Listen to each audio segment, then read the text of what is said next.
So, welcome everybody to the concluding presentation of the 6th IYTT Youth Conference and Nobel Symposium with the heading African Youth Show the Way Towards Peace and Democracy. My name is Strandberg. I am the convener of this event. I'm also the co-founder and the director of the IYTT, which stands for the International Youth Think Tank. So what you will experience within a few minutes is a unique thing, because you will experience what happens when you entrust 24 young, brilliant minds with the task of doing good for the future. Because, you know, the world of today is troublesome. There are many things that we are sad to hear about. Poverty, violence, climate change, corruption, just to mention a few. And to handle all these sticky matters, we need to have good governance, and good governance we could have if we have a well-functioning democracy, which is not the case now. But since we have been calling upon those lovely 24 young Africans, there is hope. Because young people, they are better than old people to think and dream big.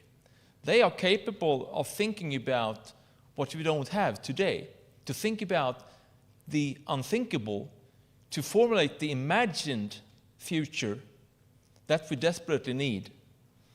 So this is also to say that the IYTT, the organization which is the co-convener of today's conference, is doing this annually. So this is the 6th time that we have gathered 24 brilliant minds. We have done it in Europe for 5 times, and this 6th time is we are in Africa. And we are learning, and we are voicing, and we are moving on, because in March are we going to the USA, giving the same opportunity for 24 young, bright minds to come up with proposals on to make the future a brighter place. This event is a co-organized event, so we are very happy that locally we have the co-organizer STIAS, the Stellenbosch Institute for Advanced Study, which is the premises in which we are presently locating this event. Big thanks to STIAS for hosting and for being part of the organization. The other local host, which is also the co-convener of this event, is the Frederick van Zyl-Slabbert Institute for Student Leadership Development at Stellenbosch University. We are extremely happy to have this institute and Stellenbosch University as the co-convener of the event. The third collaborating organization is the Nobel Peace Prize Institute in Oslo, who graciously have seen to that this conference is not only a youth conference, but a Nobel Symposium. We are very, very happy for having this opportunity with the 3 collaborating organizations together with the IYTT. So, this afternoon's program will soon start with the youth presentation, and it will be followed with a panel and then an open Q&A session. But before we start this presentation, before I set the presentation going, I would like to give the word to my fellow co-organizer, Christophe, who is a senior program manager at STIAS, who want to say a few words on behalf both of STIAS and of the conference when it comes to that we actually are missing out one person here today. So Christophe, I would be very happy to welcome you here and say a few words about dear Namatai Kwekwesa, a democracy advocate and a good friend of ours that we are missing out here today.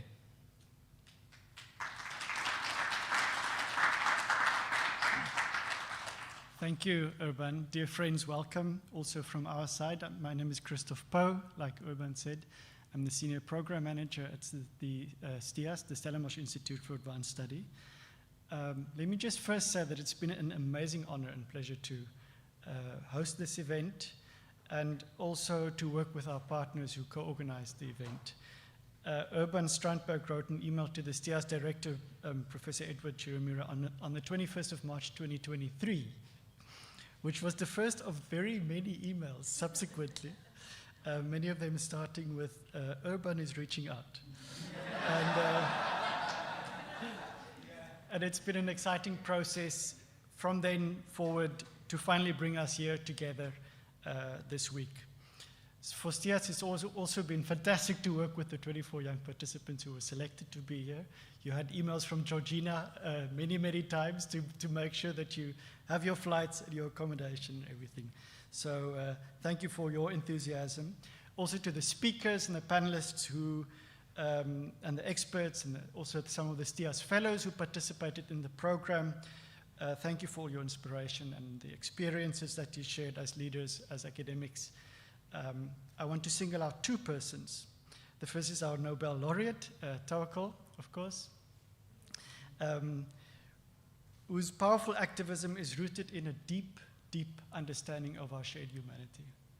And this came through every time we witnessed you engaging with us on stage and individually. Thank you for inspiring us. And then finally, the one speaker that we're missing here today, Namatai Kwekweza. In July 2023, the Athens Democracy Forum and the Kofi Annan Foundation awarded their inaugural, their very first, Kofi Annan Next Gen Democracy Prize to Namatai for her work in defense of democracy, freedom, and constitutionalism. Here she is with the statue that she received on the day behind her, beautiful statue. And she actually says in her acceptance speech, she starts by acknowledging the sculptor who she had met, the person who made that statue. 1 year later, on the 31st of July 2024, Namatai and her colleague Samuel Gwenzi Robinson Chere and Vusimozi Moyo were arrested in Harare and jailed. She's still there, even though the Constitution of Zimbabwe limits the period that a person may be detained without trial to 48 hours after the arrest. As the 4 scientific organizing committee members, we want to say to Namatai that we are missing you. We fear that your human rights and dignity are not being upheld. And I am sure everyone in the room here will join us in raising an appeal to the authorities in your country to honor Zimbabwe's constitution and to release you from jail. Thank you.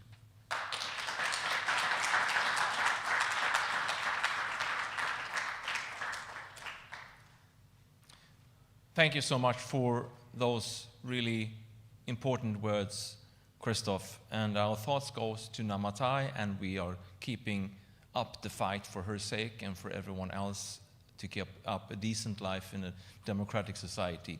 So the 24 individuals that have produced proposals this week, the majority of them are coming from South Africa. But we do have people from Botswana, Zambia, Zimbabwe, Nigeria, Uganda, and Pakistan, and Malawi. So this is actually a broad representation of people from Africa. So I will soon call upon to stage here 5 of them who will be your presenters. And I just want to say that this presentation is the very teaser, you could say, of what they are producing. Within short, there will be a preliminary conference report publicly available for you for viewing. So the presentation is just to get you a bit curious. And so, without further ado, I want to welcome Noor, Reon, Brennald, Amonge, and Otsile here up on stage to start off the presentation. And now, come up here, please, and the floor is all yours.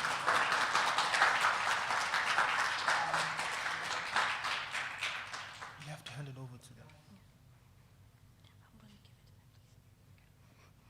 Thank you, Urban. Umuntu, Gumuntu, Gabantu. I am because we are. The principles of Ubuntu stem from and inform our culture, traditions, and understanding of the world, and encompass survival, spirit of solidarity, respect, compassion, and dignity. The concept of Ubuntu is complex and it's nuanced, and me trying to explain it to you in the 1 minute that I have been given would not do it justice. So I encourage you to read the preliminary conference report. We chose Ubuntu in Action, Transforming African Democracies as the title of our report, as all of our proposals had a common theme of empowering our communities and giving power back to the people. The time of dictatorships, military coups, political repression and violence, tribalism, voter suppression, and corruption should be over.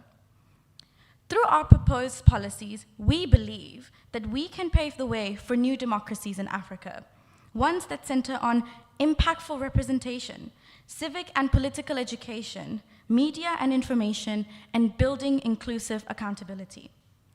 These 4 themes represent ways in which we believe we can transform African democracies, counter the breach of human rights in Africa, and further peace building on the continent. We have speakers today who will be introducing these 4 themes to you and who will be taking you through the proposals we have under each theme. I will now be handing over to our first speaker, Rian.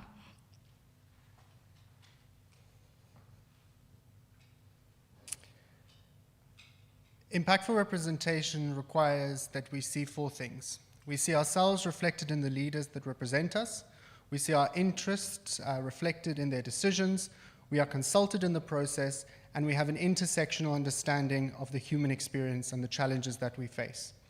As IYTT fellows, we have identified several challenges of representation and democracy, specifically at a local governance level. Our first proposal is mobilizing community-led deliberations. This addresses the challenge of limited platforms for marginalized local communities to convene, deliberate, and advocate.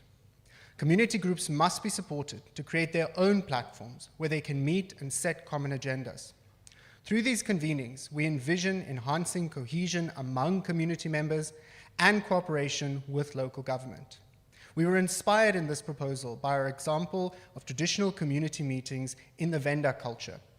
This further showcases the value of drawing on our own Pan-African practices in promoting deliberative democracy. Another proposal is mainstreaming collaborative decision-making in local governance. This addresses the challenge of limited community input into local government processes and decision-making.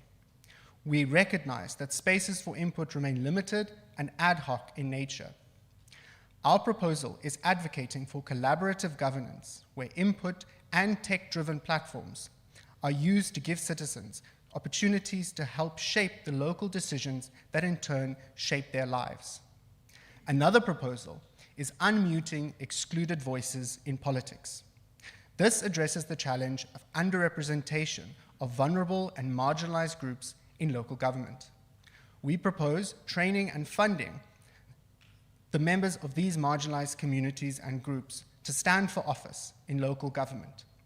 We furthermore advocate for the standardization of group-specific quotas and caucuses in local government institutions to ensure increased diversity and representation. Finally, to demonstrate the impact and interconnection of our proposals, imagine a Black single mother in a local rural community. She is frustrated. She feels her democracy is unresponsive to her needs. She is excluded. Because of our first proposal and because it was implemented, she hears of a women's association in her community where women gather and set a common agenda on their challenges. She hears her own views reflected and echoed in the concerns of these women.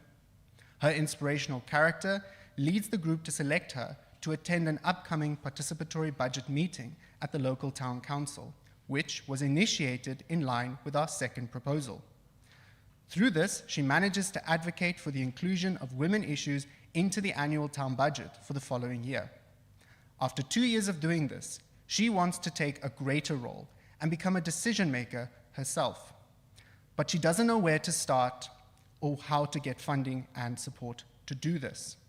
She attends an AU-funded program on running for local office, implemented in line with our third proposal. Here she learns how to run for office and the basic skills on how to be an impactful decision maker in her local community. Afterwards, she joins a political party of her choice, and with the support of her female peers, is elected as a member of the City Council the following year. Here she continues her work of advancing the cause for vulnerable women in her democracy. I hand over to the next speaker.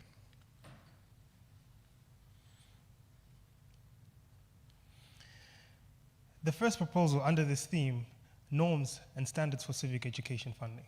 This proposal seeks to address the weak and inconsistent delivery systems for voter education. To address this, we propose legislating a normative framework that ensures consistent funding through various democratic institutes. By standardizing the allocation of resources, we can guarantee that civic education programs are not only adequately supported, but also sustainably delivered over time. The impact will be profound. Citizens who are well-informed, empowered, and capable of fully participating in the democratic process. This will lead to a more vibrant, functional, and resilient society, one where democracy is not just a concept, but a lived experience for all. Another proposal, a democratic engagement and accountability policy. This proposal tackles two major issues. The first is the risk of political disengagement, often driven by disillusionment or resistance. We must counter this trend by highlighting the profound implications of both active participation and voluntary disengagement. The second issue is the top-down approach that currently characterizes government's engagement in communities. We propose developing inclusive, multi-party forums and integrating public reporting mechanisms. This proposal fosters transparent governance and meaningful democratic participation. The impact here is clear: a more accountable government and a citizenry that feels heard and valued, ultimately leading to a stronger and more inclusive democratic process. Lastly, under this theme, we propose breaking the silence, empowering society through integration of sign language. We propose the integration of sign language as a mandatory subject in schools curriculum. While providing interpreters is actually important, but it does not fully address the needs of the deaf community. By making sign language a fundamental part of our education system, we can promote inclusivity and ensure that all deaf citizens are not left behind. The impact of this initiative will be far-reaching, as it not only strengthens our democracy, but also empowers the marginalized group to fully participate in society. Let me hand it over to my fellow.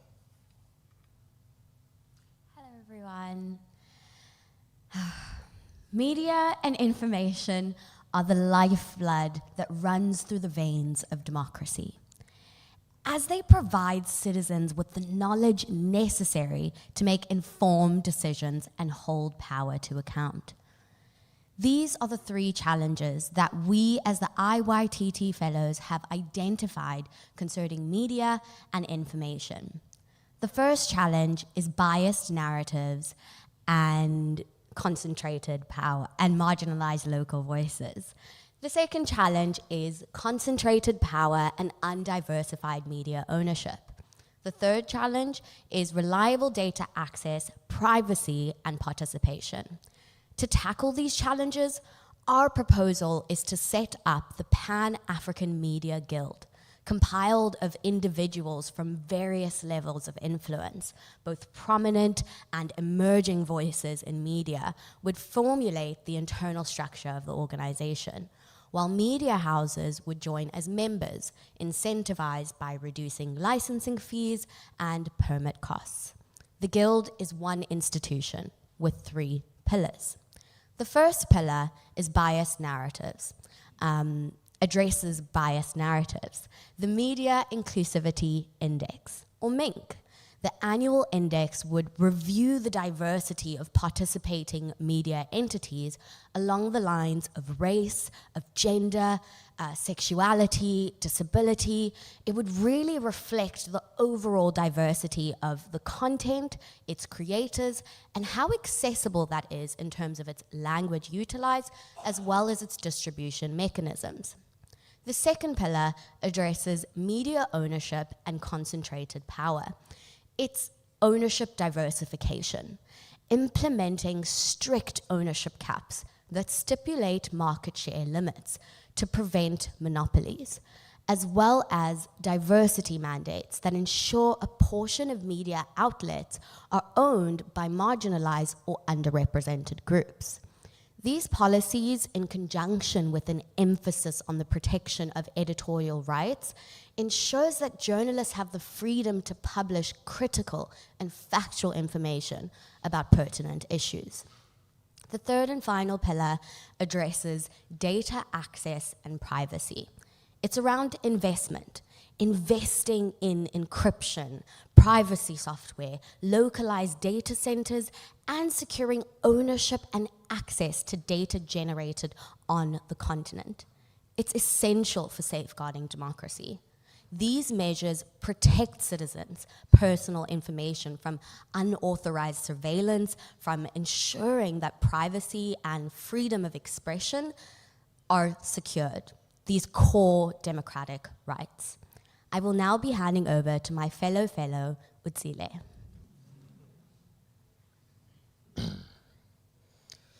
Building inclusive accountability is a key component of growing and safeguarding democracy. However, if compromised, corruption will be allowed to thrive. The proposal is what we call the People's Council. This council aims to address the challenges of a gap between communities and the government. The People's Council, a consultative platform for deliberation. The intent behind it is that the impact of this council will create a network of communities outside of political affiliation and entrench grassroots political involvement. We have a proposal which we call the onus is on us. This proposal aims to address the challenge of a lacking popular accountability culture. The onus is on us strengthens accountability culture through rights education. The desired impact of this proposal is a culture of active and engaged citizenship, in addition to enhancing our rights awareness. Our last proposal from this conference is citizen science. This proposal aims to address the challenge of a lack of quantitative and qualitative data on service delivery.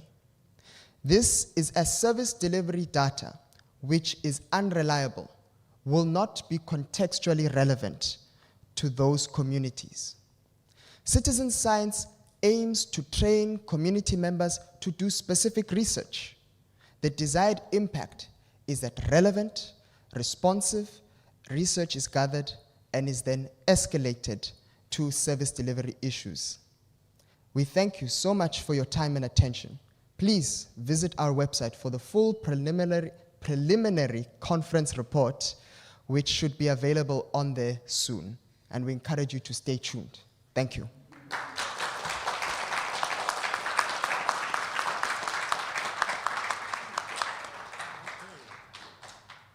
So, dear you fellows, all 24 and you 5 presenters, I'm so proud.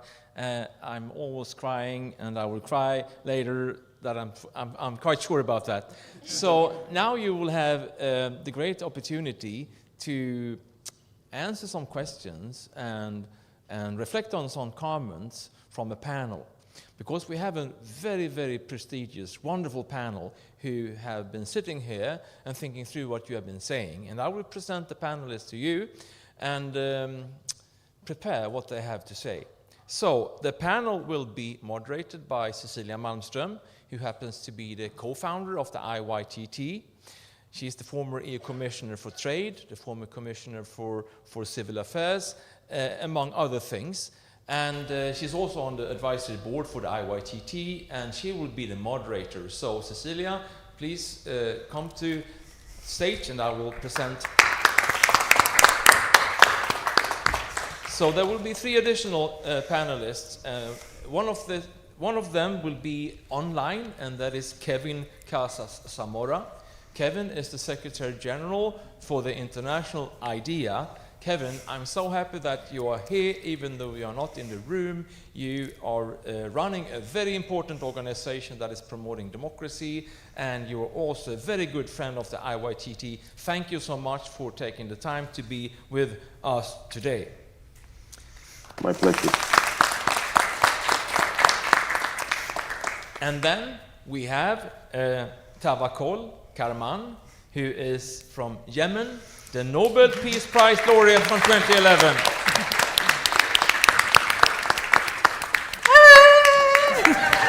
And last but not least, we have Princess Puskas, who is a senior economist at the Central Bank of Botswana. Wow. So, now I leave you in the hands of Cecilia, who will be moderating the panel, and the panelists. And dear presenters, you will be attentive and see what they have to come up with. So, welcome everybody. Thank you very much, Urban, for this. A very good afternoon, ladies and gentlemen, dear fellows. Wow. Yeah. This has been, I just wished every leader of the world was watching us now, because then it would be solved. You've solved it, basically. A few more details, but we can fix that next week. I am really impressed, and I'm so happy and feel so privileged I've been able to sneak around here a little bit, following your work, seeing your enthusiasm, your passion, your frustration on how to make things better. Indeed, the state of democracy in the world is in a sad situation here in Africa, but also in many other parts of the world. And freedom of speech, freedom of media, freedom of meeting and gathering, freedom of organization, and many other rights are threatened, and it's getting worse. So hearing your proposals, seeing your enthusiasm and the dynamics that has created these proposals that you now presented for us is really, it gives hope. So I'm really happy to do that. So we will have some comments from our panel, and then you can answer. So maybe you want to take note or something, because I will ask the panelists, all three of them, to speak, and then you can answer. And then we'll have a little dialogue. And then after that, other fellows are, of course, welcome to intervene and have comments. And for those of you who are listening and following this on YouTube, I'm connected, I hope, so I will be able to see comments and questions. Comments we will deal with later, but questions, if you send them in the YouTube chat, and we will be able to take them on board as well. So, Princess, why don't we start with you? You've been here for a few days. You've been able to listen to these young people, and I know you have thoughts. Please, the floor is yours. Thank you, Cecilia. I would like to commend the fellows once again for the very great presentation. We've seen you work very hard in the previous past days.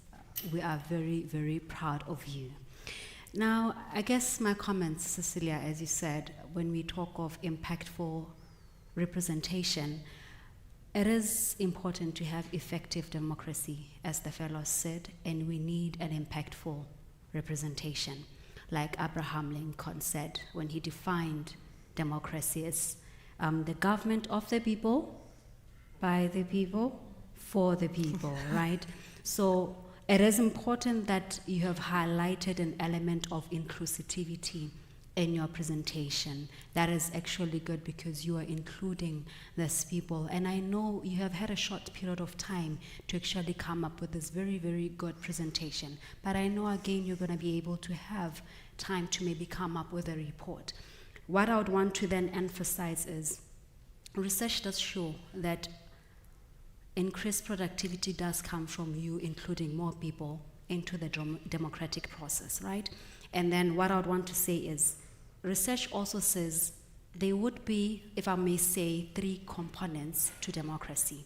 So in as much as you have inclusivity, which you've talked about, we also need to have increased diversity. We also need to have proportional representation in our government, right? Let's take, for example, what Rwanda did in 2018, having 50% of the representation of women in government, right? So that their voices are heard. Now, my point is, why can't we have, for example, in Africa, where the demographics are, we have so much youth. Why can't we have an increased or proportional representation of the youth in the government, right? Rather than having only maybe elderly people, so that your voices are heard. I want that to come out. This is a youth conference, right? I also want that to come out in the presentation to say, it's equally important to talk about proportional representation and increased diversity, right? Also, diversity, as I had said, you'd be talking of your race, your gender, socioeconomic background. So I guess in that regard, you guys have very done well, but my comments would be just maybe around that. We had a presentation on the civic and political education, which also I commend you for a very, very, very good presentation, because you emphasize the need for people to understand their rights, their responsibilities, right? The political system, how it goes, what is democracy, so that there is active participation, right?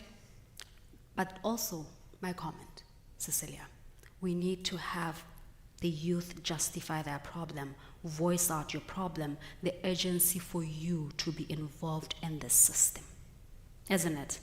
Yes, so you need to address these problems, and let's just pose a question, for example. When last, and be honest with yourself, when last did you watch a presidential address or a national address, say on TV, a radio? When? You see what I mean? So, about, at least, but there are frequent national addresses by the presidents, right, in our different nations. But when last do we, as the youth, actually listen to this, the traditional forms of media, right? But if I ask you right now, when last did you log on your TikTok, on your Instagram? You're gonna say a couple of minutes back, don't you? Right? But that's where I'm saying the government needs to address the youth's disengagement from the traditional media. That needs to come out. The government needs to say, how do I then fund the process of making sure I talk to the youth, I engage the youth through the non-traditional media? How do I get to talk to them so that they are involved in this democratic process that I want, right? Because it is then that you're able to disseminate knowledge through these non-traditional ways. Let's take, for example, the riot that happened in South Africa. In 2021, it happened where? Is it Twitter? Look at what happened. The South African economy lost, 5 billion of economic loss? People died. People were in prison. Twitter, where the youth is, but the government is not, right? So there has to be funding from those traditional media to the non-traditional media to engage the youth, to find the youth where it is. I think last, maybe, just so I don't take much time, I'll talk on the media and information, that indeed high costs, like the presenter said, they threaten active engagement on the democratic processes, right? And especially the youth, which also I want you to come out to say you are unemployed. You're not able to get this data. You're not able to actually buy data or internet for you to be able to get the news or understand the democratic process of the economy. Now, I want to mention that you also mentioned how diversified media ownership is important, right? But unfortunately, Africa, most of its information is reported on the Western media, isn't it? Like you had said, you rightfully proposed we need that in Africa.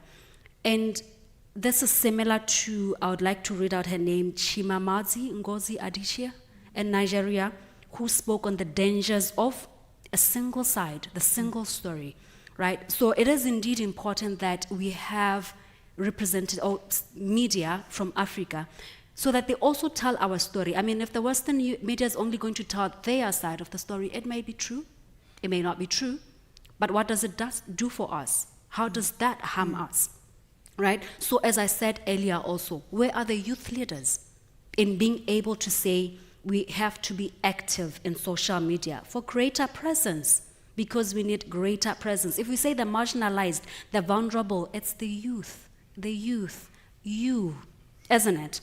So government must also empower innovative ways through the social media. Let's have these telecommunications have the social corporate responsibilities. Let's not just have connected without internet. You know how you're in a public space, you want to connect to internet, it's connected without internet. No, we need connected. And the government has to find ways to come to the youth, to be able to say, we need you to be present here and actually have people who would be teaching either the youth or the marginalized, vulnerable groups about democracy so that everybody is included in the process. Thank you so much, Cecilia. That was some very thoughtful ideas, I think, and you will soon be able to comment on this. Kevin, you are a little bit disadvantaged because you have not been able to feel the energy and the love and the inspiration of this place. But I know you have followed, we have tried to pass on ideas from here. You are joining us, are you in Stockholm? No. I'm much further away. I'm in Bogota, in Colombia. In Bogota, of course, you're in Bogota, in Colombia. Please, what are your thoughts of what you've heard so far? Well, thank you so very much, Cecilia. It's an honor for me to be part of this conversation. And although I haven't been there in person, I know, I know the think tank by now, and I know the kind of energy that it generates, and I envy you for being part of that in person. Look, this is fantastically interesting on many levels. I think the theme that runs through all these presentations is inclusion. And I think inclusion is a mighty topic for democracy. I agree with what has been said here, that an inclusive democracy stands a much better chance of withstanding the challenges that we are seeing these days.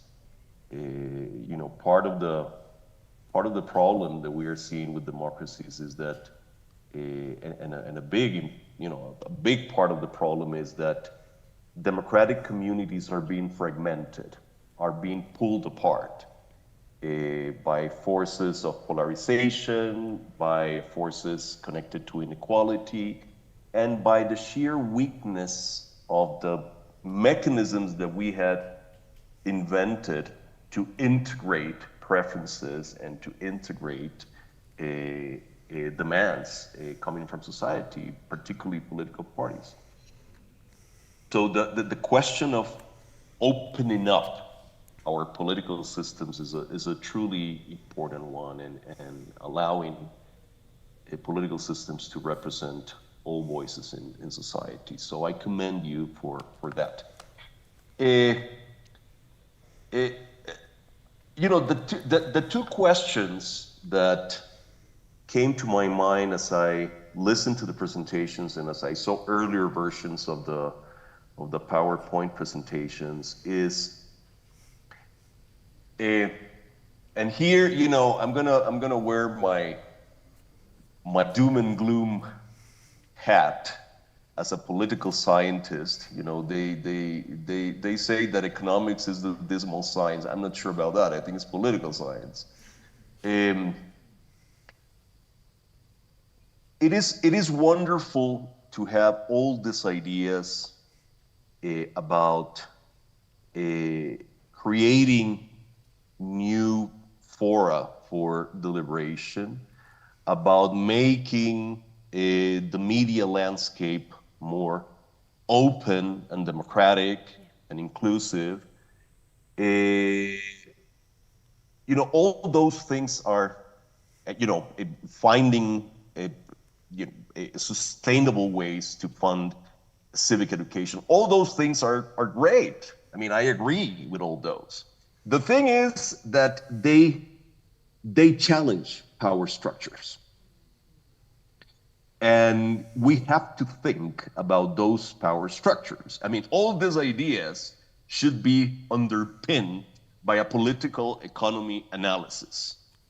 I mean, who are the actors that are likely to oppose these ideas. Because sure as hell they will, if they challenge their own power. Power is a struggle. Power is not something that is given to you. And you have to prepare yourselves for that struggle. So my piece of not very original, but I suspect important advice is when thinking about all these ideas that you're putting forward, think about the power structure and the actors that you're challenging with your ideas. And think about ways to overcome those sources of resistance. Because otherwise, what you're doing is pie in the sky. What you're doing is simply shouting in the wind. You need to win a power struggle to make your ideas reality. That's the first point. And I guess connected to this, there's a second point. When we say we're going to introduce new fora for deliberation, when we say we're going to introduce, funding structures for civic education, when we say we're going to try to democratize the media landscape, who is the agent of this? Who is the agent of this? Because this, you may say, well, it's young people, in the abstract. Well, it doesn't work that way. It's wonderful that young people such as yourselves are willing and able and interested in participating in the political process, and that you're willing to throw your hat in the ring in terms of trying to make things better for society. But participation has to be organized in order to be effective. So the agent of all these ideas has to be organized. So when you think about all these things, you have to ask the question, okay, how are we going to establish a vehicle that allows for all this energy coming from young people to be organized and to be channeled in ways that are able to make a difference in practice. So what I'm trying to say is that in both ways, you have to think about this as a power struggle. It's not an intellectual pursuit. It's not an expression of idealism unconnected to reality. In order to be effective, you have to think about power, because that's what politics is about. So, in that sense, what I'm trying to suggest you do is that you dream with your feet on the ground. And that you try to be very conscious that the actors that you're challenging with your idea, they also play. They're also part of the landscape that you're trying to change. Having said all this, it is the prerequisite for any change to happen is that you're willing to step into the ring. And if you're willing to do that, and if you're able to do that, half of the battle is won already. But the other half, you have to plan for. The other one requires analysis and requires very sober thinking about power structures. So I wish you well, but you have to be hard-headed when it comes to challenging the power structures that you need to change in order to make all these wonderful ideas reality. And I'll leave it at that.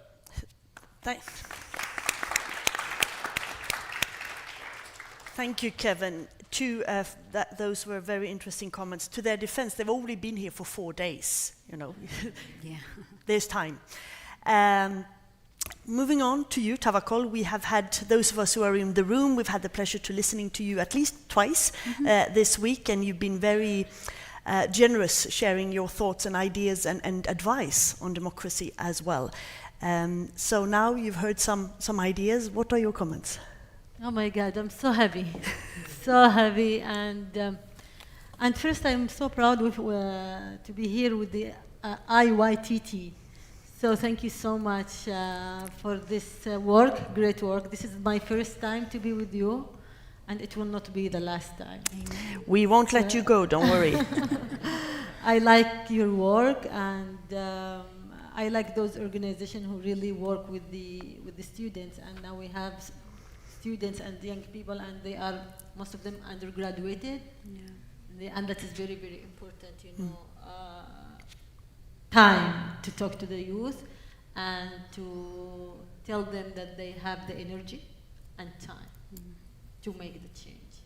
You have two things very important: energy and time, and also tools that I was talking to you last lectures. And because it's very important that I like the event, this is my first time to stay for, it's 1 week. Actually, with the flight, to be, you know, with people like you, to participate with you, to listen to you, and to share with you, and also to learn from you. It was a very amazing project or presentation. I congratulate you very much.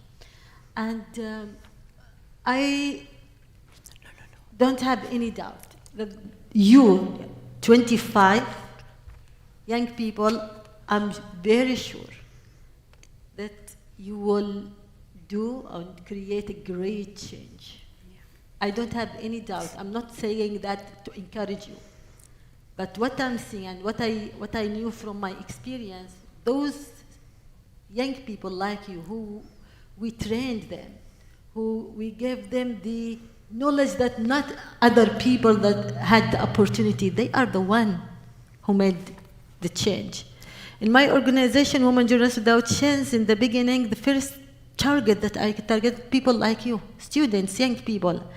I made a lot of training courses for them before talking to them, before making a demonstration with them. So that is very important thing. So you have a very big, you know, opportunity and capacity and vision. And this vision that the presentation, I think you have to meet again and also improve it with your coming, you know, new experience. Two important points came by Princess and by Kevin. And Kevin, hi, how are you? I'm so happy to meet you, and I'm so also proud of international idea work. You are doing a great work. So Princess is talking about, she put a very important points. All her points is very important, but the most important point that she said about the information, and this is very important for you as a young people, that you can work, which is your right to access to the information. There was a very big question that I said in the in the big lecture, that why there is corruption in South Africa, for example. Why? Because people like you doesn't use the information to fight corruption. You have the right to access to information. Where is the information? What is the information of the budget? The budget, the government budget, the budget of the state and the local governments, where it goes. And what is the minutes of the meetings of the government, of the local government? So you have to be so serious to go after these documents, to read everything, to read the budget, to read the final, how can I say it in English? اللي هو الحساب الختامي, which is the final financial statement, what you call it, the yearly. There is the budget, which is the expected budget of the government, and there is the final financial statement, and to compare between the budget and the financial. Do you understand what I mean? So, and this can also go to everything. You have to observe all the agreements that your government signed in it.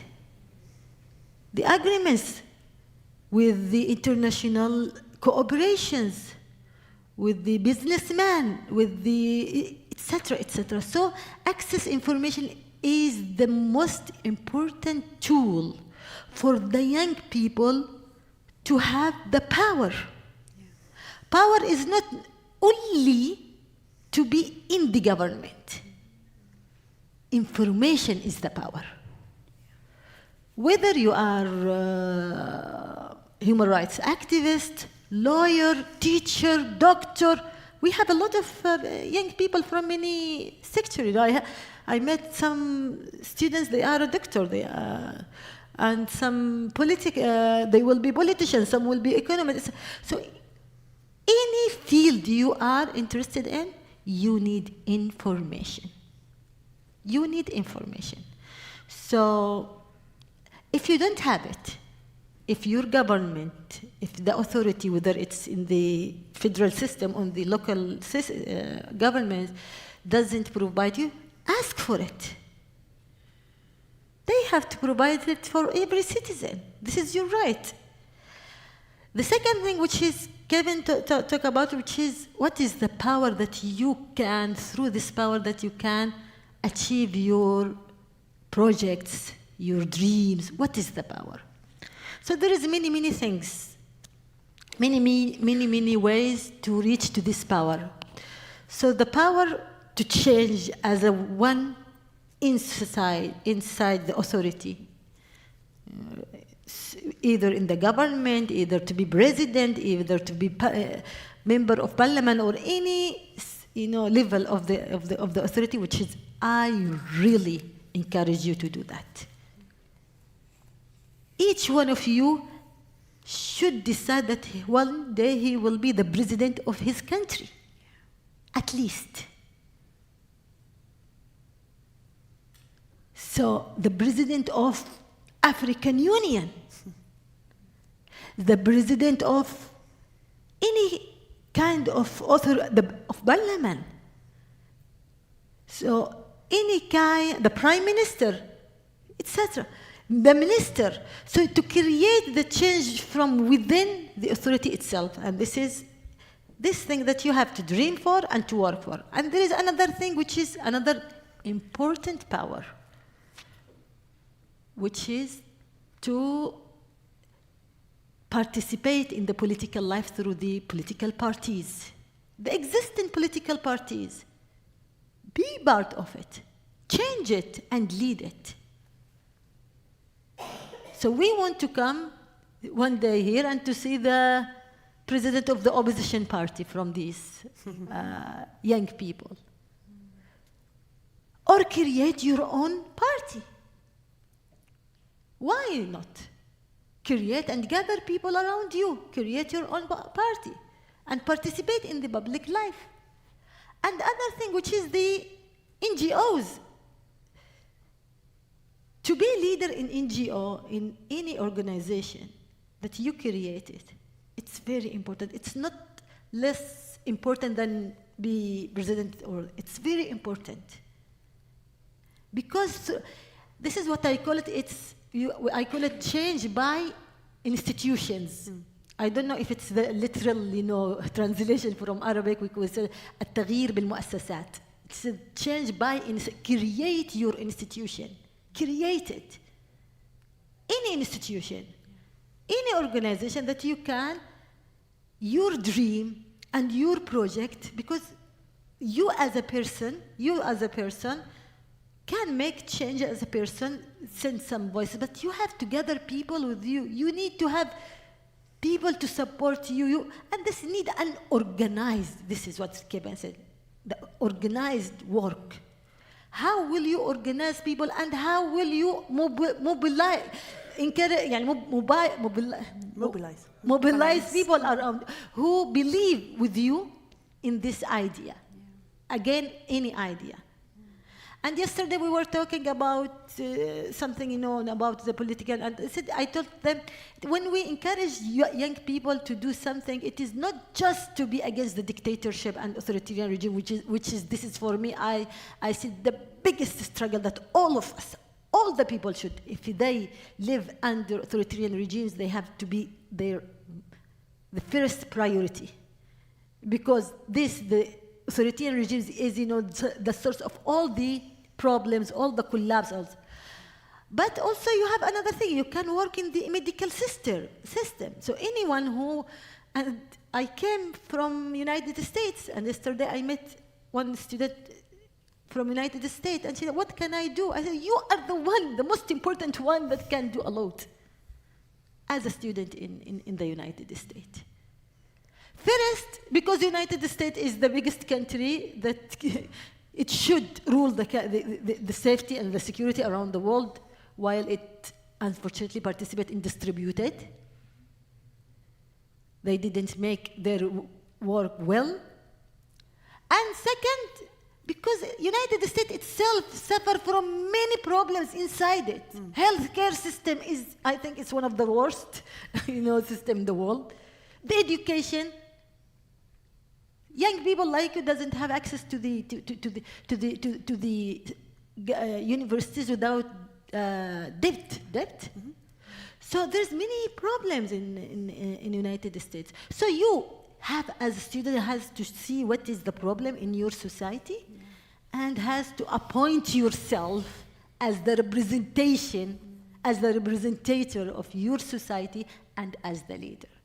So organize your work and find your alliance inside your country and outside your country. Inside your country is the media and other NGOs. Outside your country is the same, the international organization.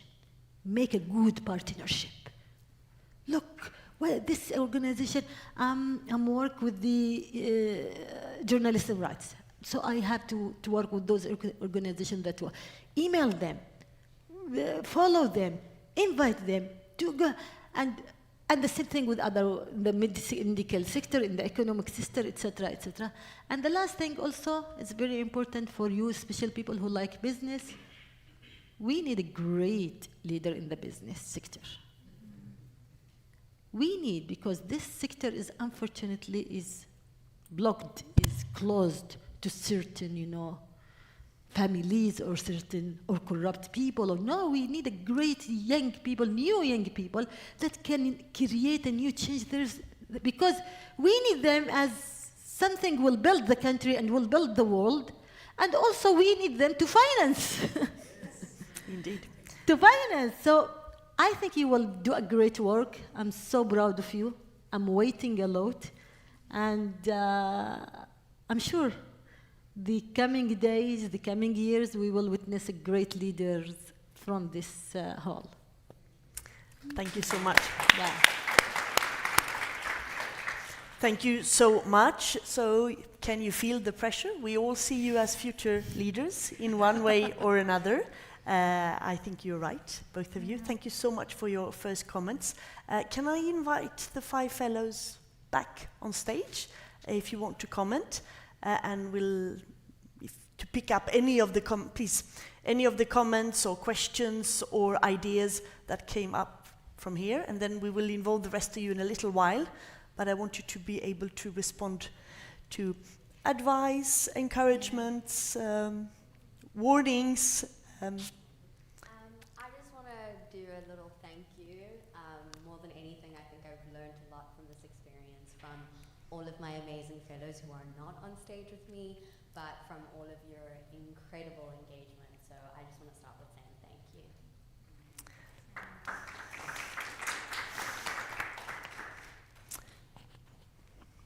Following that same vein, thank you so much for your insightful wisdom. And I would also perhaps like to say that being young means we have to dream and imagine the things that are improbable and impossible. I said to my team when we were doing our proposal that dreams are the first draft of history. So if we are unwilling to dream what is not yet possible, who will? Yes. And so with that in mind, I just wanted to say that we understand the pragmaticism that has to come in our policies, the practicalities in the implementation, but we ourselves cannot be hindered by it because there's a big development burden that falls on our shoulders, and to meet it, we have to be unconventional in the way we approach these. And so thank you so much for that. And on the point that our phenomenal Nobel Peace Prize winning laureate has said around government documentation and information, we, I think, can say in this room that in South Africa, we pursue those documents. We chase after them. We have learned from our history that an uninformed public in a country like ours is a dangerous syndrome to have. It's existentially dangerous to our country's democracy. And so we have heeded that call. We thank you for that. And thank you so much for your contributions.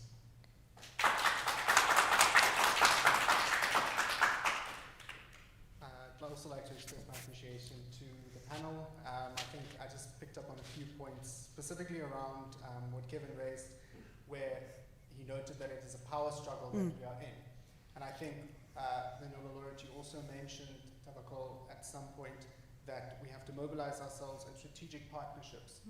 And that really resonated me working as a young person in the international youth spaces and networks.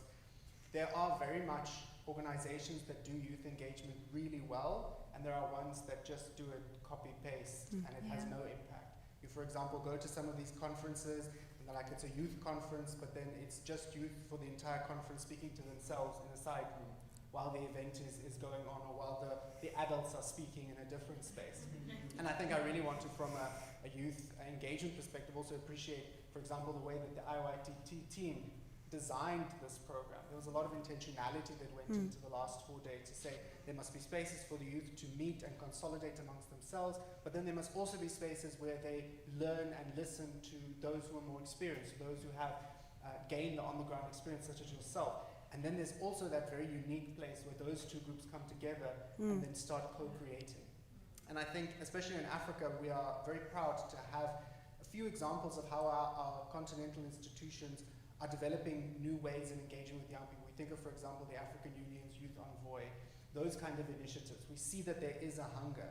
And I think what we really need to, at a national level, is to bridge that gap between what's happening at a national level and a regional level, so that those institutions and young people in networks can support each other, so that they can, when a young person starts an organization, as you said, they don't have to look very far to find the regional organizations that operate, that bring the region together, to help them, to support them, and to capacitate them. Because I think that's really what will ultimately give them the resources, the skills, the impetus to, as you said, mobilize, organize themselves, and actually have meaningful impact. And that's really what I think is going to change our ability to be brokers of power and change. And again, also the follow-up from these kind of programs. I think IYTT has made very clear that they intend to walk a journey with us, that they intend to develop a community, and that sense of community is really important. Because I think many of the young people here with me will agree with me that youth leadership is a particularly lonely kind of leadership. Because you're most of the time not really sure where you're going, what you're doing. You have nothing in your history to look back on because you just got out of varsity or just out of school, and now suddenly you have to face this world that you didn't create, but you have to live in. And so we really appreciate those like IYTT team, like yourself, who come out and say, let's walk this journey together as partners for youth development. Thank you.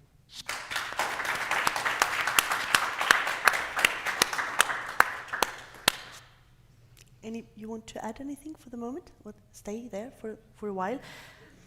I think what we heard is very, very powerful. We talk about power. Everything you propose is about empowering the people to be more informed, to take advantage of their rights and to claim their rights and to hold other people accountable for those rights. And as Kevin said, and also Princess and Tawakkol has raised it, power, you need to be there where the power is. Power can be terribly abused for people who want to gain their own profits, who want to engage in corruption and nepotism and so on. But power is also a fantastic means to change the world. It gives you the tool. So you have to be where the power is. And the power can be at the parliament, the power can be at the local community, the power can be in a company, the power can be in an organization, the power can be in all kinds of communities where change and action takes place. So we hope and we can see that you are ready to take that power, yes, and to be part of that journey. So thank you for the work that you have done, and I am sure that we will hear of many of you. Kevin, Princess, Tawakkol, do you want to come back on any items on this before we let in? I can see some of you others are maybe. Kevin, no? I think it's good to hear to the. Okay. We. Yes, we have almost 20 other fellows sitting here, and I know that everybody has been part of the proposal that you presented. You were just the spokespersons. So anybody who wants to comment, who want to elaborate on some of the proposals, or maybe have a comment on something that Princess, Kevin, or Tawakkol raised. There's a microphone somewhere, I think. That gentleman has a microphone. Yes, please. Hi everyone. Hello. Firstly, thank you guys so much, Kevin. Thank you. And you guys were incredible. We're extremely proud of you for standing up and representing us. And yeah, give them a round of applause. And before I give thanks to the IYTT, yes, I think when we started, I don't know if you guys can see, there are some of our boards there at the back. They look a mess, right? They're upside down, actually. Yeah, exactly. But when we started, I think the one big thing that we all had in common was that we are tired of our stories in Africa being told for us. We are tired of hearing the Western perspective on how Africa is and should be. Earlier in the week, we had a demonstration of how democracy is shaped in the world. And I think when most of us left in the room, we're like, how many African voices were in this demographic, and how many voices were put into this? And I believe that is the one thing that really made us go, what about the voices of Africans? Therefore, getting an Afrocentric perspective. But I think we have come this far, which has been a beautiful process, and the things that we have learned from everyone that has joined us has been incredible. I think before we all got here, and when we met, actually, most of us on Sunday, as Urban mentioned, that it was the first time where he walked in with youth fellows and everyone was talking like they knew each other. And because we all understood that divided we fall, but together we stand. And I think that's something that we in our countries, in Africa, Malawi, Nigeria, South Africa, Zimbabwe, Ghana, Kenya, everywhere, Tanzania, divided we fall, but together we stand. And it is our job with you guys, helping us, cheering us on as much as you have. Urban, you're incredible. You're so incredible. Thank you so much. And in case they might not hear this, moderators, I can't see them. But there's Nossi. Love you so much. Even though we fight a lot, but I love you. But thank you so much, and we have learned so much from you. I'm extremely proud, and best believe that these ideas are not going to die here. They're not going to. We are standing. We did this in the cradle of apartheid, Stellenbosch, very intentional. We took a tour and saw just how intentional we had to be. And this is a beautiful platform. And thank you so much. I am proud of each and every one of us. And I know we will see each other in the reunion matters, in the reunion. Thank you.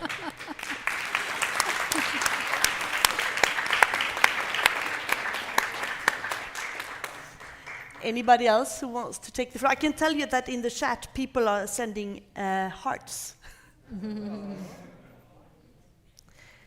Great ideas. While you prepare, I will give you, Milton, the floor in a minute. Great ideas, work and presentation. It's exciting to hear the powerful ideas that come out of IYTT being global. I look forward to the chance of working with a group of young fellows. This is someone called James Mottram, and others have been sending hearts. Milton. Okay, thank you so much, IYTT and STIAS, and many other partners for forming this convening and making it very possible to this end. And I'm happy to be part of the team, learning and sharing, and I believe that's the way to go. I just have one add, which I believe it needs to be buttressed, but it has been said earlier by the panelists. I think the youth population in Africa constitute more than 50%. So the youth are more important in the transformation of this continent. So with these ideas, and I presume you have got the reports for the 1st to the 5th reports of the IYTT, which you said we are going to find it on the website. I'm thinking of an idea of combining, trying to combine the reports from those 1 to 5, including this one, and see how it integrates, and probably we might come out with something that is very workable. That would be helpful for the global village. Thank you. And sorry, I'll pass my regards to Namatai. Yeah. Yes, please do so. Please pass the warmth and all the thoughts in this room to Namatai when you see her. We hope for her quick release. Please. Everybody's welcome to intervene. Just wave. Good afternoon, everyone. My name is Tipa. I am a student here at Stellenbosch University. I'm doing international studies. And one of my interesting points what I heard from the proposals was about the civic education and how we're going to mobilize citizens to vote. And it was quite something, even in class, that we were talking about how do we engage youth in terms of mobilizing, in terms of voter education, and what it means to essentially have a vote. And you guys touched on creating strategies in order to kind of educate, but I'd want to know as to practicality as to how it happens. I'm not sure if everybody was following throughout election season how there was a show called The Big Debate, and how that was a catalyst in terms of creating national conversation. I mean, right now there's talks of even a national convention, but I wanted to know from your capacity as the fellows of the IYTT, what strategies do you think that you might implement in terms of creating think clinics? And when I say think clinics, I'm talking about going out to communities and just saying, today we're setting up a meeting and we're hosting conversations around the issues that are going on in South Africa, around what it means to be part of the GNU and those kind of things to kind of catalyze. What are the things that you're going to be guys doing on the ground level? I think I wanted maybe an expansion on that. Anybody from the education groups who want to? Let's take the last one woman there. Yes? Yeah. Can we have the microphone too? Thank you. This is also a training, a boot camp. All right, thank you so much for that question. And I think you briefly also answered yourself a little bit. All right, so from a practical level in terms of development of an inclusive multi-party forum, for example, the ANC in Bezos, they're very much closed in terms of it being mainly for party members, and the strategy is to open that up to be more inclusive of opposition party members and also non-political associates and the general public. But also in terms of the point of looking at it from a perspective of traditional and modern contemporary channels of communication will be integrated in that, and also using these platforms not only for campaigning and selling political ideology, because if you think about it in the context of political rallies, they sell their part of the story to get that vote from people. But now, that should be a platform that should be used to also inform the very same community that you have the right to enforce accountability, even through litigation. So that when we have these conversations, we're not just having a Q&A of voicing concerns that have already been escalated to the national level, and they're very much aware of that. But we want to actually use this platform to say, hey, stand by your word, pledge that commitment, and deliver. And that is why we integrate the public reporting mechanism, where we will record and document and ensure that we use these tools to enforce accountability for government, even if it means challenging them, because we stand on that constitution and it has to be applied throughout all and should not favor anyone, but also, most importantly, the aspect of Ubuntu. People-centrism is very much key. And another part of this also is looking at incentivizing.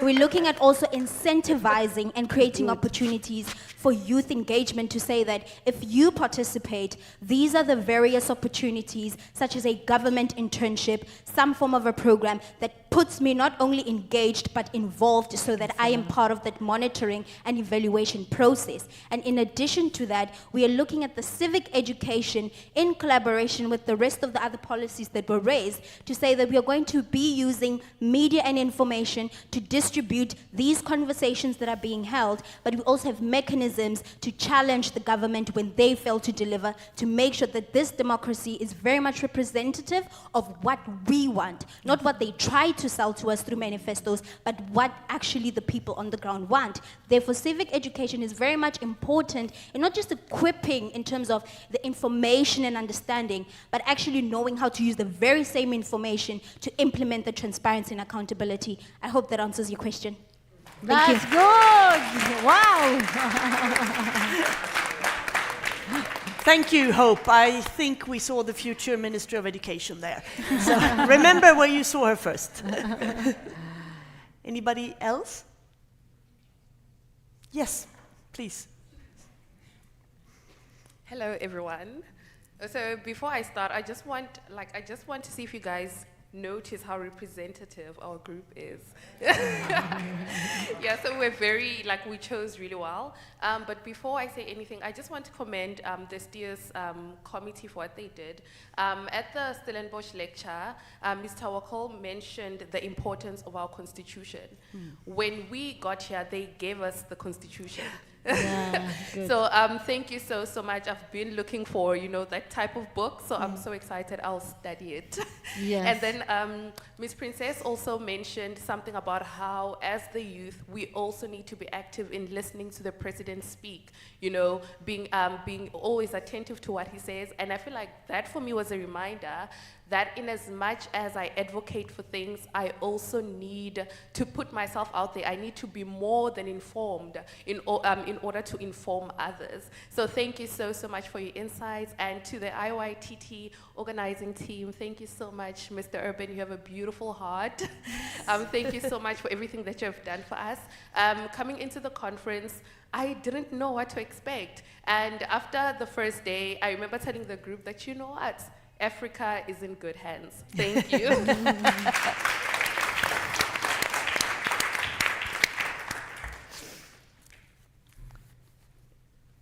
Anybody else? Or maybe Kevin? Do you want to give some, we're wrapping up soon, some final comments, Princess? Yes, of course. Nushi. Kevin also raised his hand. Yes, okay. We'll let in Nushi and then you can come in, Kevin. Is that okay? Hi everyone, can you hear me? Yes. I think for me, someone who's really put in a lot of labor for months and hasn't been recognized enough, and I think that is unjust, is Rabia sitting over there. And I think it's important that the work that she's put in is highlighted, because a lot of the time what happens to black and brown women is that labor, we practice and we show up, but the people who get recognized don't look like us. And so I don't want us to fall into those patterns. Thank you. Thank you, Rabia. Thank you, Rabia. Kevin. Well, thank you. I mean, look, I just want to say very briefly that I fully agree with two things that have been said. Number one, that Urban has a beautiful heart. Yes. And number two, and I thank you, Urban, for inviting me to this session and for making me part of the think tank family. I really, really appreciate that. And the second thing that I agree with is that Africa is in good hands, or at the very least can be in good hands, because that's exactly the challenge. I mean, we see this. I mean, we at IDEA we do a lot of our work in Africa, and everywhere we go, everywhere I go, you sense this enormous energy that is out there, this enormous demand for change, particularly in the coming from young people, and at the same time you see that for the most part, and I'm gonna paint with a broad brush here, you see this sclerotic political systems that are for the most part controlled by very old folks, right? In no other place in the world there is an age gap so huge between the average age of people running the countries and the average age of the general population. You don't see that anywhere else to the extent that you see it in Africa. I mean, this dissonance is very jarring case of Africa. So I certainly hope that through your participation, through your engagement, but also through your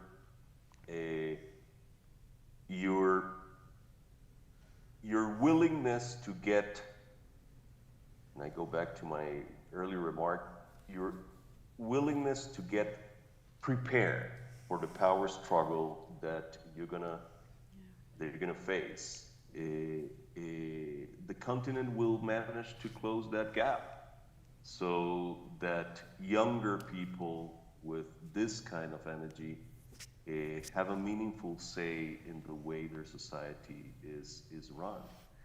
You have your job cut out for you, but I'm very hopeful, just upon listening to this conversation, upon going through the ideas that have been put forward. I'm very hopeful. I'm very hopeful that Africa has a bright future. And one thing I'll tell you, and this is becoming very clear to me the more I travel all over the place, the future of humanity as a whole rides on what will happen in Africa over the next several decades. When it comes to social science, and again, I'm a social scientist at heart, demography is destiny. The demographic trends are telling us in no uncertain terms that Africa is destined to play an absolutely central role in the future of humankind. So with that, I congratulate you for your effort, for the positive disposition to change the world, and I wish you well. And please count me in if I can be of help in that journey. If IDEA can be of help in that journey, we're here for you. And thank you. Thank you. Thank you very much, Kevin. Princess, Yes, you wanted I guess to come back? I agree with what Kevin has said. I mean, the first two main points that he said, you indeed have a good heart, Urban. And over and above that, I think what I'm happy about is we have youth who now want to be active, who don't want to be told how to do things, but like have people do things for them rather, but they want to be able to do them, who are ready to fight the good fight and make sure that they put this world where they want it to be. But most importantly, again, not it always been in an approach of always the good fight. Let's also be open to discussions, like just being able to talk things out. I know it won't always be easy. We won't always agree. Actually had a conversation with one of the fellows that I think we're at a point where we need to be open to talk about uncomfortable conversations. Let's be open and talk, because we can't always be fighting. So we need a society where we're able to not always be into other people's necks, fighting this, that, I want this. Let's just sit down and talk about the uncomfortable conversations. How do we solve this? How do we make our place more democratic? How do we make it more peaceful? So over and above this, I'd like to thank you everybody for your contributions. We've had a very fruitful and blessed week. Thank you so much, Cecilia. Thank you. Tawakkol, you want to? Yes. There is a point that I want to highlight on it. I think we didn't talk in a good, in a very deep way about it, which is you, as young people, shouldn't forget the biggest tool that you have now, which is the social media. Yeah. Through social media, you can create a lot of change. I am member of the oversight board of Facebook and Instagram. And we are working in this board on observing how Meta work with the content and solving the content problems, and dealing with many, many things, especially with supporting the expression rights, fighting the hatred speeches that is increasing in the platform, and also the misinformation, etc., etc. So I am, as a one who started my journey and my activism and used the Facebook, YouTube in a good way to gather people around me. While it was in the beginning, you have more capacity, more knowledge on using this. So don't let this platform to be only used by the organized campaigns that attack your rights, that want to limit your voice and your space, and not just, and also don't make it just only the space for those who doesn't have cause. You human rights activists, you the one who consider yourself as a solution for your society, you have to know how to use this platform. TikTok, Instagram, Facebook, X, any new platform. You have to use it talking now there is a big gap between us and you. And you will have the same double gap with the coming generation. So please don't create this gap, don't increase it, and use this platforms in a good way, and don't give up in front of any kind of campaigns that absolutely will attack you. Any bullying, any campaign, organized campaign, because it's a lot. Any reports, you will face a lot of challenges in these platforms. You have to be strong enough.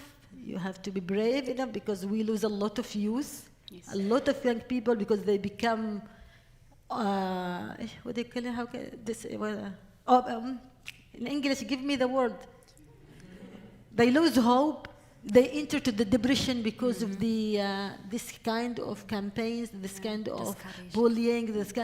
We lost a lot of good, youth and young people who can light their future and the future of their society. So be strong, and I'm serious when I tell you, be strong. Because when you enter this field, and you will enter a new ideas, because now most of the people now, they are celebrities of this in using these platforms. They are either become celebrity because they dance, which is good. I want you to dance, which is, they have just some stories about their food. That's good, but you have to make it bigger than. Let this platform show people like you who cares about people. So I encourage you to use that in very, very well. This is the strongest weapon that you have as a youth. I congratulate for you that I think that this is kind of graduation. So I'm waiting a lot. From you also. I will follow what you are doing, and I will tell, I want reports. So I wish you all the luck, and I am with you. Anything that you need from me individually, you have my email, you have my website, you have my social media platforms. I'm ready to be very close to you. I love Africa, and I love to be one of your people that struggle with you for the freedom, dignity, and democracy. Thank you. With those fantastic words, I think we have come to an end. Thank you so much, Princess Puskas. Thank you so much, Tawakkol, Karman. Thank you, Kevin Costas, for joining us from Bogota. And thank you to you for your patience standing here as well, and for representing the views of your collective work. Thank you, all of you, for the work you've done these days. I know it's been tough, it's been a lot of pressure, it's been little sleep. I don't know if there will be a diploma, but there will definitely be a... And now I'm not, yes. So with this, thank you so much. I give the floor back to Urban.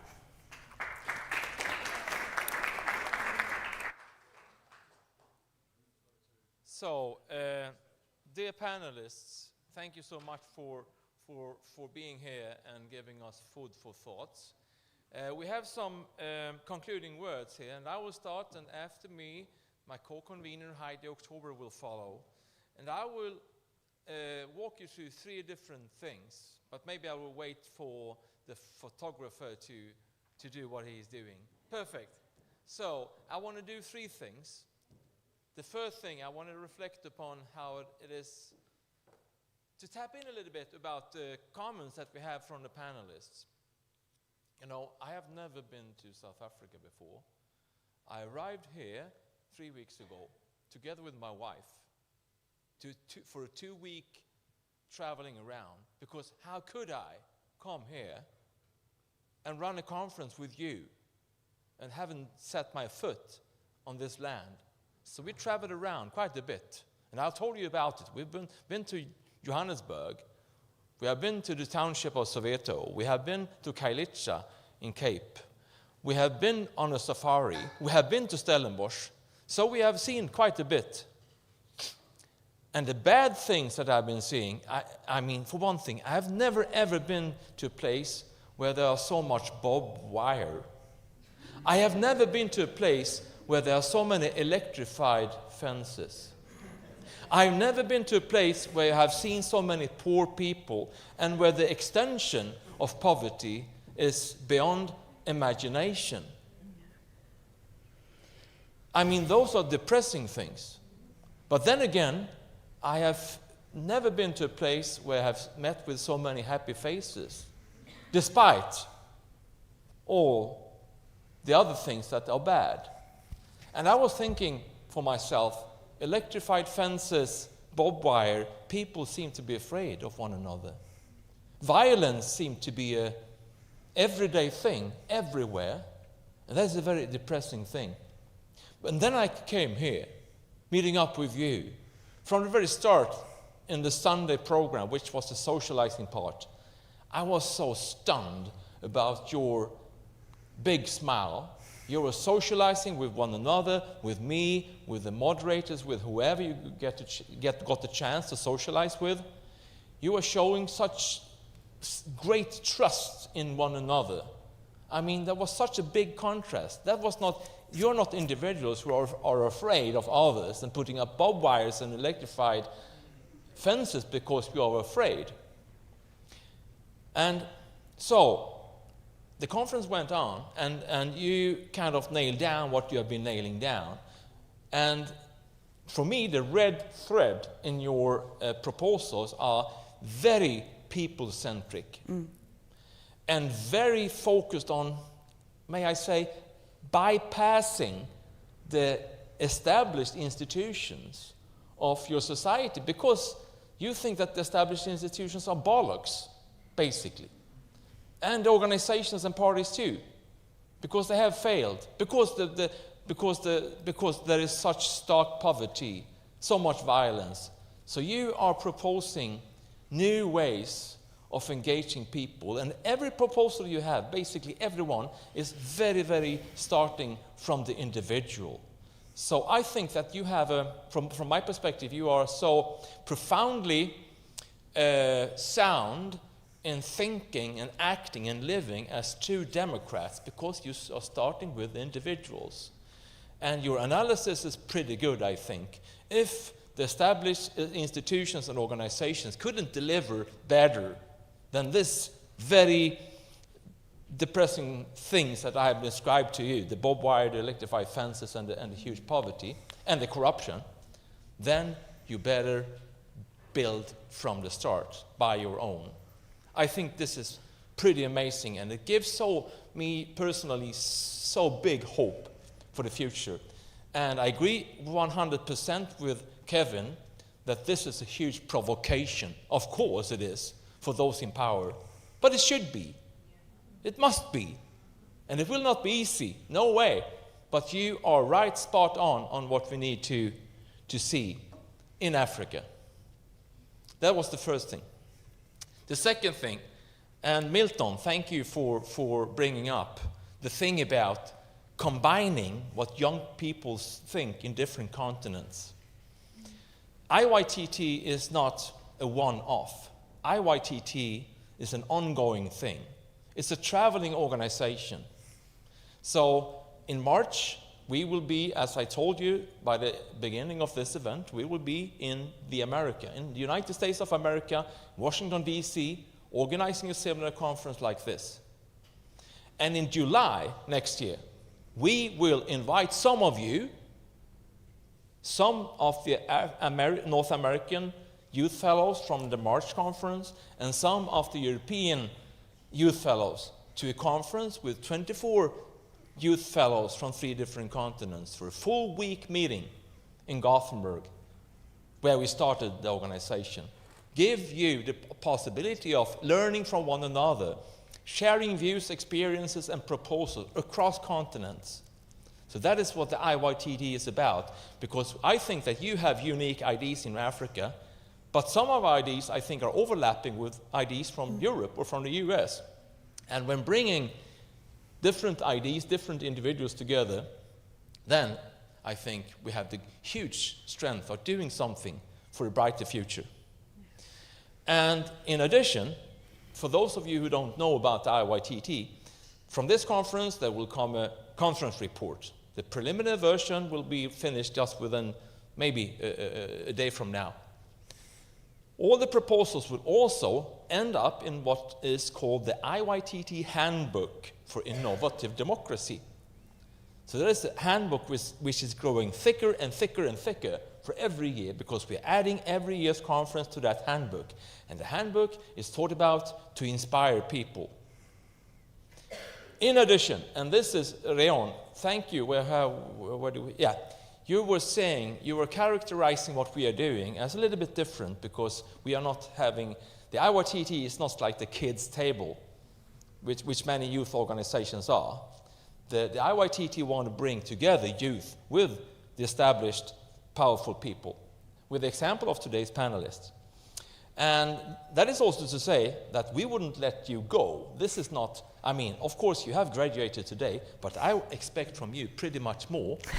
I expect from you to stay engaged within the IYTT, not for the sake of the IYTT, but for the sake of making change come true. And I'm pretty sure that you will be, as other ones before me has been telling, you are already leaders, but you will be the leaders of the future. And we will make this come true by asking you to join and write up working papers on some of the proposals that you have been presenting here, to give some even more flesh to the bones of your proposals. I will ask and call upon you to write up policy briefs based on those working papers, to really have a stronger possibility of influencing the world. I will call upon you to go to different conferences to present the working papers and the policy briefs. For instance, we will go to Athens Democracy Forum, where you saw in the beginning where Namatai Kwekwesa received as the first person the Kofi Annan Next Generation Award last year at last year's Athens Democracy Forum. We are going there. Our youth fellow and group moderator, Bia, will travel there to present what you have been producing at this conference. The next time, I will ask someone of you, when we have the opportunity to go to a conference where we have the potential of spreading the ideas. So the IYTT is not a one-off, and the IYTT is a pretty good thing for you to have a network, to continue to learn, and to be powerful, more powerful for every day. So the third thing, the way of thanks. I mean, we couldn't do a thing like this without having help of so many people around us. Nossi, she was graciously enough pointing at Rabia.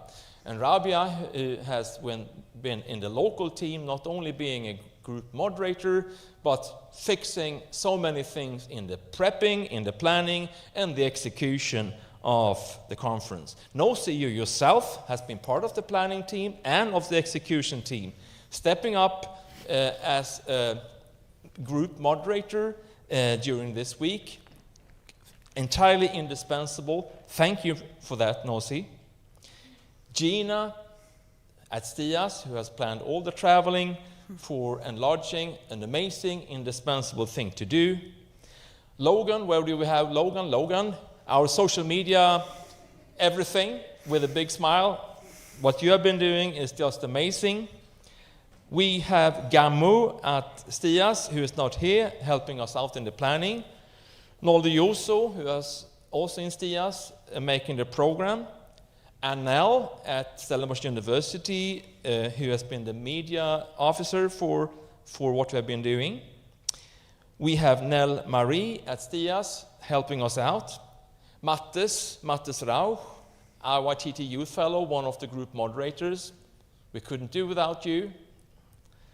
Bia, I've already mentioned Bia, our youth fellow in the IYTT, working really hard this week, being very cold, and many weeks, all through the summer, you have been working really hard on the social media, spreading the lovely faces and stories of the 24 youth fellows. Thank you so much for that, and you have been doing so many things during this week in making this group a group. Amazing.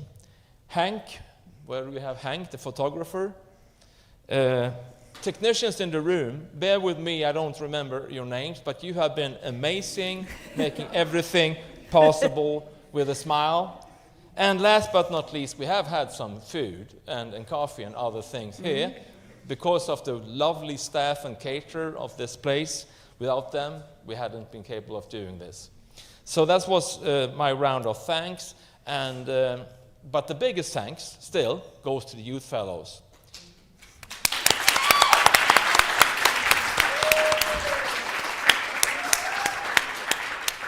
And then I leave the word to Heidi October, who has been the co-convener of this event. Heidi, it's a pleasure to have you, and please, the floor is all yours.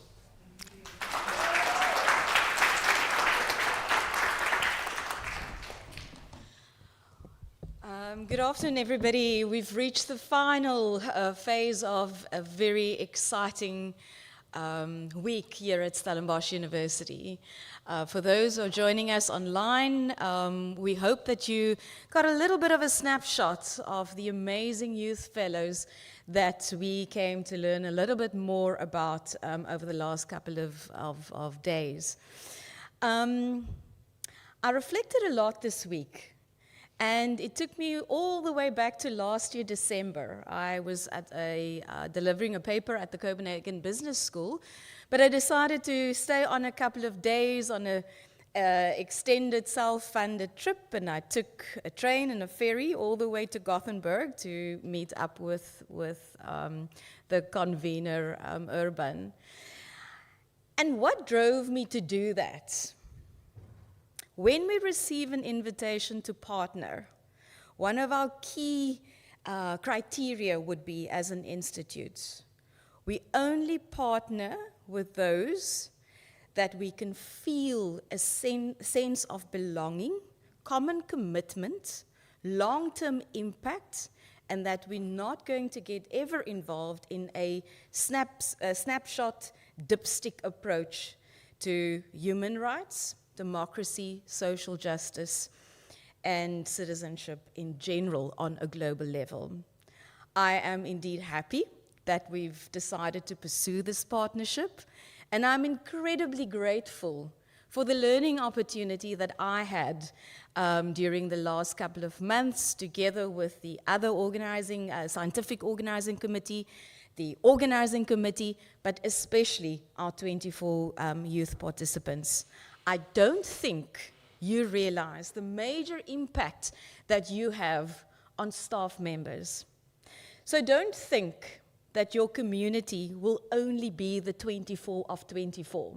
24 of the year 2024, so that's how I'm going to...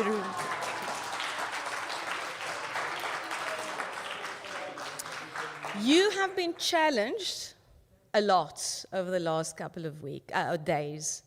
And I want to challenge you to challenge us as your main supporters. If we want to see the change, and if we want to change the narratives of Africa, and if we want to stop complaining about people writing stories about us, we need to become the authors of our own narratives. And that starts with ourselves. So over the past few days, these 24 young, inspiring human beings, they've committed to invest in citizen leadership. We've heard their pitches, and as our moderators and all of our esteemed guests, we had an opportunity to give you feedback. And I believe we were also called the dragons last night. We have high expectations of the 24 of 24. And I have no doubt that 24 years from now, these names will be the names that will be remembered as change makers of their time. So to bring about social change in leadership and in the broader community and society at large as global citizens, we need to start with ourselves, and that includes all of us. So as the organization, also youth-led organization in Africa, it's called Africa Matters. They've got this saying, and I'm still waiting to find the T-shirt. I'm on the mailing list for a while now. And their saying goes, we are the ones that we have been waiting for. In other words, don't wait for tomorrow. Don't wait for somebody that will come and save our ideas and mobilize us to mobilize ourselves and take our ideas from conceptualization, ideation, and finally for implementation. We are the ones that we've been waiting for. So what will be the next phase for the IYTT 2024? One, you've heard this many, many times during the week, cementing our partnerships.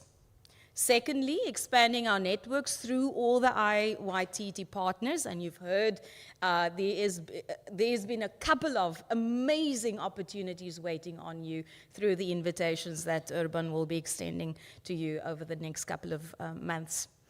Thirdly, though, I do want to caution a little bit, and I've shared this feedback over the last couple of days. We need to critically analyze Who and which organizations on the African continent do we want to approach? Unfortunately, not everybody would like to move forward in the direction of and in finding a common purpose and vision for Africa. So we need to be careful of who we partner with. And we need to challenge our partners and ourselves to hold each other accountable in this learning process, but also in terms of having a highly relational and not a transactional relationship when it comes to democracy. A few of these organizations that I've already identified as potential partners for us as the way forward, definitely the African Union, and we've heard that from our panel members. We also have the African Research Universities Alliance, called ARUA, and they will be waiting on us for some proposals. Democracy Works Foundation, African Center for Democracy and Human Rights, and then there's also an Institute for Sustainable Democracy in Africa focusing on elections across Africa. So these are about a few. So of the 24, together with our moderators and all of our supporters, if we put all of our ideas in a big pot, I am sure that we're going to keep on expanding our own networks. As our esteemed guest, Tawakkol Karman, pointed out on different occasions during the week, she reminded us of a few things. And I was very lucky and honored to also accompanying her to the University of Cape Town yesterday. The following few things to remember. First of all, block out the noise. If you want to be the noise to yourself. You need to become your own best advocate. 2, ignore the naysayers. There will be many people who do not believe in you, who will look at your wonderful presentations and they might think, oh, just another group of people having bright ideas. There will be nothing coming of this. Ignore that if you want to stay focused and on track. Think of your bigger picture. So I've chosen the year 24 years from now, because it just got a nice ring to it, the 24 of 24 in the year, over the next 24 years. What are you going to do to inspire others to also support you? And the only way that Tawakkol reminded us is by really walking the talk. We've seen many examples of leadership on our continent and globally of a lot of raw leaders. Not all of us are extroverts when it comes to leadership. Some of us are introverts. Some of us do not need a podium and a microphone to activate change in our communities. We can simply mobilize ourselves by being ourselves and being completely true to our identity and our identity as leaders. So where do we come in as an institute, as one of your partners here at Stellenbosch University, but also with an extensive and growing global partnership? We would like to invite you to join us as we extend the community of leaders globally, as we also strive towards partnering with youth leaders across the world, and sharing a purpose and a shared vision to drive meaningful change in the broader societal context. I'm leaving you with three thoughts. We cannot escape the historical context of our country, and it will be really ignorant of us to think that history does not matter. It will always matter. Our identity will always matter. But most importantly is, what are we going to do with the influences of our historical context in the way that we perceive the change that we can bring about? So tomorrow matters more. Where do we position ourselves? Have we acknowledged to ourselves the disposition of our identity in the social context where we find ourselves, where we want to practice our leadership and strive for democracy? So let's utilize the historical context of our various countries in Africa as one of the main drivers for our accountability as change agents to reshape our societies at large. Secondly, I want to assure you of our commitment to establishing an active leadership community, citizen leadership community, through continuing with our collaborations with all higher education institutions in South Africa, on our African continent, and also globally. We will not be able to do that if we don't strive towards a collective vision, if we don't mobilize and combine our resources, and if we don't also try to find common ground on the African continent. Lastly, we will continue to explore how an African perspective of leadership, leadership perceptions, our worldviews, and intergenerational dialogue can address the leadership challenges of our continent, but also how it can create new opportunities for this generation and the next. And we would like to extend a very, very warm invitation to you and welcome you into our leadership community with an extensive range of masterclasses that you will both get the invitation from my colleagues Rabia, specifically focusing on democracy and citizenship, first of all, and the other one where we have been incredibly intentional in exploring what African leadership means.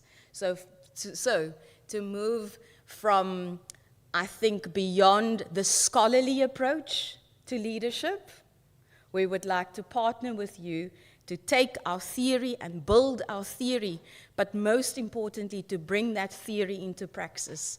And we can only do that by celebrating our unique opportunities through the challenges on the African continent.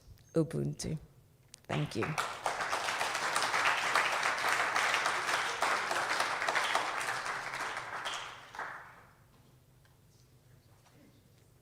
So, thank you, Heidi. It's been a huge pleasure to run this conference together with you. And there's not much more to say after this lovely words from your side. So I just want to thank everybody, and there will be quite soon, maybe already, some coffee and snacks and tea outside. So I just welcome everybody to continue the conversations over coffee. And farewell, every guest who are here, and keep your eyes on the IYTT, because we are up and going all the time with new things. And so, thank you for today.